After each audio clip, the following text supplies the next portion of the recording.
بدأت هذه المرحلة بمرحلة ثورات الربيع العربي. يقول صلى الله عليه وسلم في الحديث واصفا هذه المرحلة، وهو من حديث حذيفة بن اليمان الذي يرويه في كتاب صفة المهدي لأبي نعيم الأصفهاني، يقول صلى الله عليه وسلم: ويح هذه الأمة من ملوك جبابرة. إذن يتكلم عن إيش؟ الحكم الجبري. ويح هذه الأمة من ملوك جبابرة كيف يقتلون ويخيفون المطيعين إلا من أظهر طاعتهم، فالمؤمن التقي يصانعهم بلسانه ويفر منهم بقلبه، فإذا أراد الله أن يعيد الإسلام عزيزا قصم كل جبار عنيد، وهو القادر على ما يشاء أن يصلح أمة بعد فسادها. ثم قال: يا حذيفة، لو لم يبق من الدنيا إلا يوم لطول الله ذلك اليوم حتى يخرج فيه رجل من أهل بيتي تجري الملاحم على يديه، لا يخلف الله وعده وسريع الحساب. إذا تكلم هنا عن الحكم الجبري وقال: هؤلاء الحكام الجبابرة يقتلون ويخيفون المطيعين. يقتلون ويخيفون المطيعين. من هم المطيعين؟ من هم المطيعين؟ أهل الدين الذي يطيع الله والرسول، كذا اختصارا: الذي يطيع الله والرسول. إذا فطالما هم يقتلون كل من أطاع الله والرسول، إذا هم معهم طاعة غير طاعة الله والرسول، معهم طاعات أخرى، قوانين أخرى مخالفة لشرع الله. طيب، إلا من أظهر طاعتهم، يعني من سار على طريقتهم. وهناك قسم آخر من الناس المؤمن التقي، صاحب التقية الذي يجامل بلسانه ويفر بقلبه. فإذا أراد الله أن يعيد الإسلام عزيزا، فإذا أراد الله أن يعيد، هنا إرادة إلهية سابقة مثلها مثل التي ذكرت في سورة القصص، في أول سورة القصص عند ذكره لموسى عليه السلام، قال: ونريد أن نمن على الذين استضعفوا في الأرض ونجعلهم أئمة ونجعلهم الوارثين ونمكن لهم في الأرض ونري فرعون وهامان وجنودهما منهم ما كانوا يحذرون. قالوا: أوحينا إلى أم موسى أن أرضعي. يعني بدأ أولا بالإرادة قبل وجود فرعون وقبل وجود موسى فالله يريد أن ينصر المؤمنين على الطغاة. فهكذا هنا قبل ما يذكر المهدي ذكر الإرادة، أن الله يريد أن يصلح الأمة بعد فسادها. يقول الأمة فاسدة والله يريد أن يصلحها، ماذا سيفعل؟ قال: قصم كل جبار عنيد. قصم كل جبار عنيد. ومن أنواع القسم الإسقاط، فإذا سقط حكمهم وذهبت ممالكهم بمعنى أنه قصم ظهره. تمام؟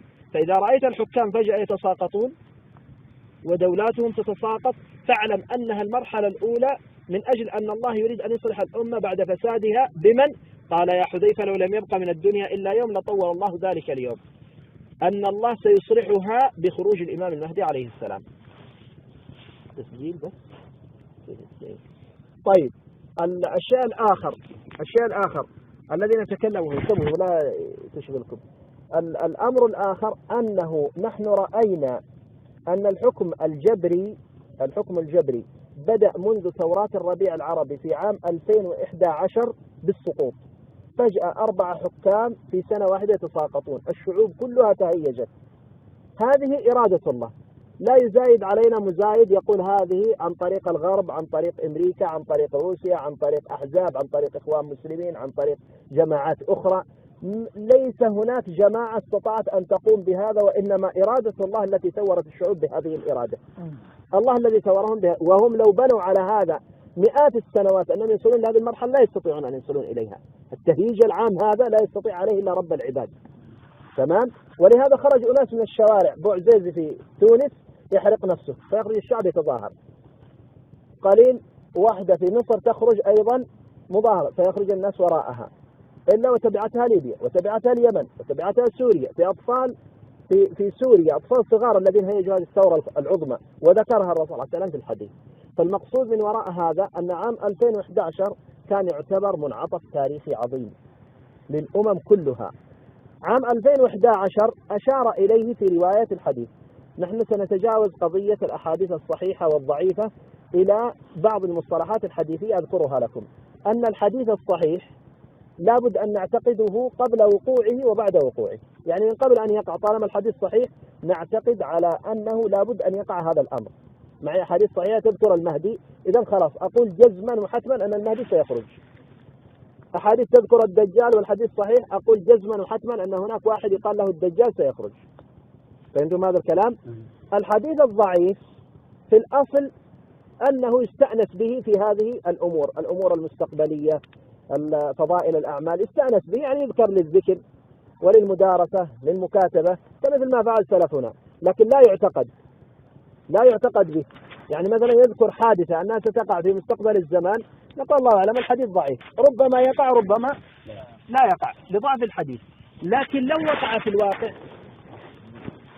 فهو قوي، وهذا نص عليه أهل العلم. الخطيب البغدادي نص على هذه المسألة، ونص على هذا ابن الصلاح، ونص عليه أيضا حمود التواجري في كتابه إتحاف الجماعة، ونص عليه الشيخ بن عثيمين وهو يذكر حديث 72 صفة في أمتي إذا وقعت فإنها قد أضلتكم الساعة، فقال وهذا الحديث ضعيف إلا أن معناه صحيح وهو واقع في أيامنا.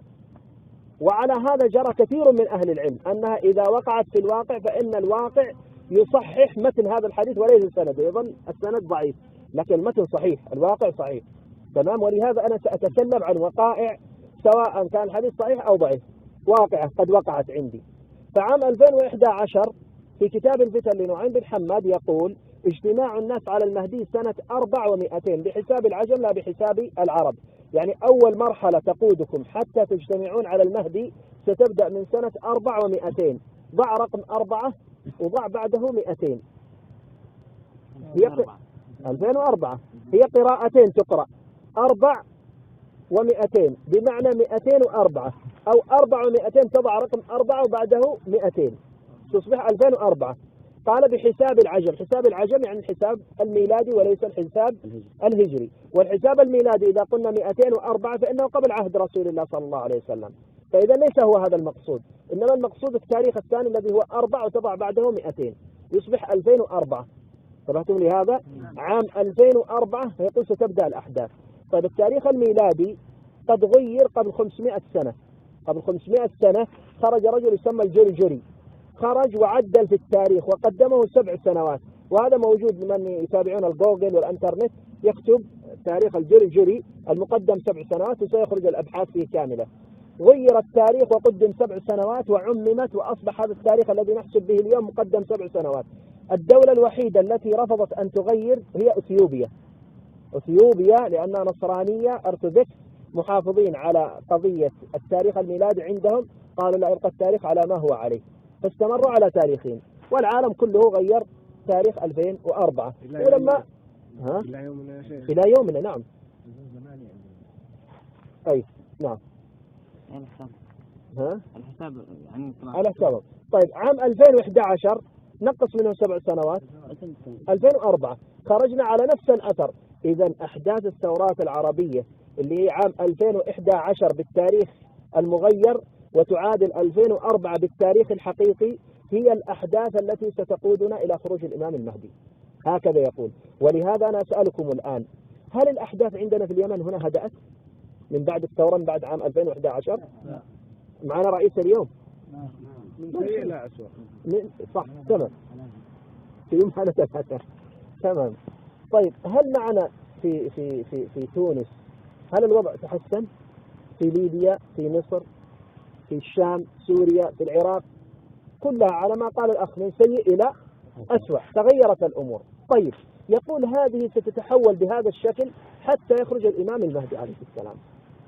ننتقل الآن إلى بعض الأحداث في المناطق العربية.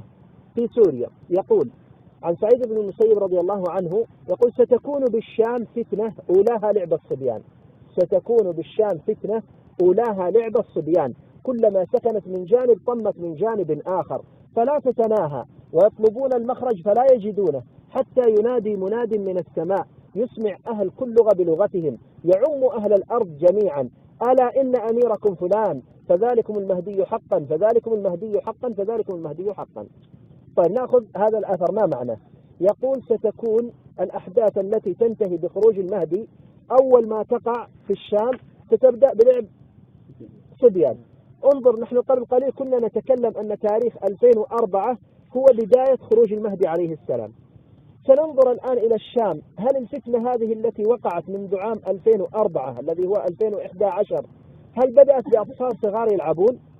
لما تأتي في الشام ستلقى أن في الشام أول ما بدأت بأطفال درعا، خرجوا من مدرسة ال40 في درعا، كتبوا على الجدران ارحل يا بشار جاك الدور يا دكتور، أطفال صغار يلعبوا مش منظمة ولا مرتبة ولا شيء، أعمارهم أقل من 15 سنة، أعدادهم تصل إلى 10 أو أقل، مدرسة ال40 خرجوا كتبوا جاك الدور يا دكتور ارحل يا بشار.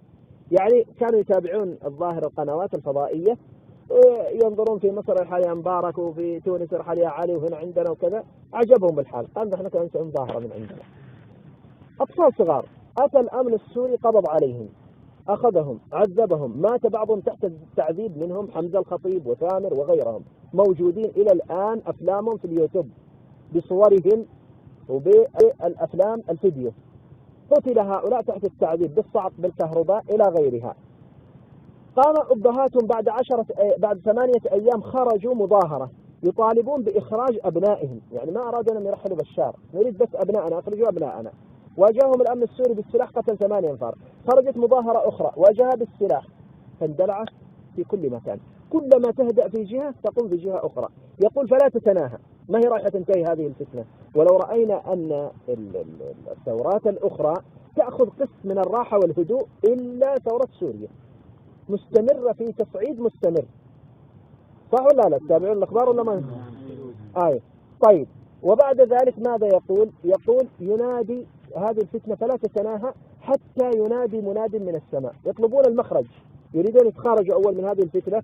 أتت الأمم المتحدة، أتت منظمات حقوق الإنسان، دول انحياز، جنيف الأولى اجتماعات، جنيف الثانية، دول التضامن الإسلامي، حاولوا أن يحلوا هذه المشكلة. فمن حلت هذه المشكلة؟ يقول فلا تتناهى حتى متى؟ قال حتى ينادي مناد من السماء يسمع أهل كل لغة بلغتهم. في شيء تريدوه؟ لا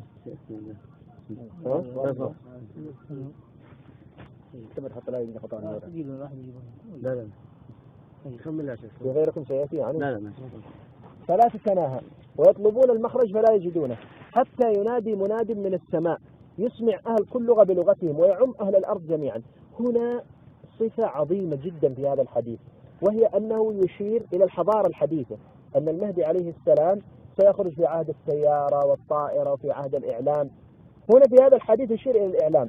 يقول منادي ينادي من السماء يسمع أهل كل لغة بلغتهم يعم أهل الأرض جميعا. أنا أسألكم، القنوات الفضائية من أين تصدر؟ فين الأقمار الصناعية؟ من فوق السحاب، من السماء. تمام. ويسمع أهل كل لغة بلغتهم. القنوات الفضائية بأي لغة؟ كل اللغات. هل القنوات الفضائية في اليمن بس ولا في العالم كامل؟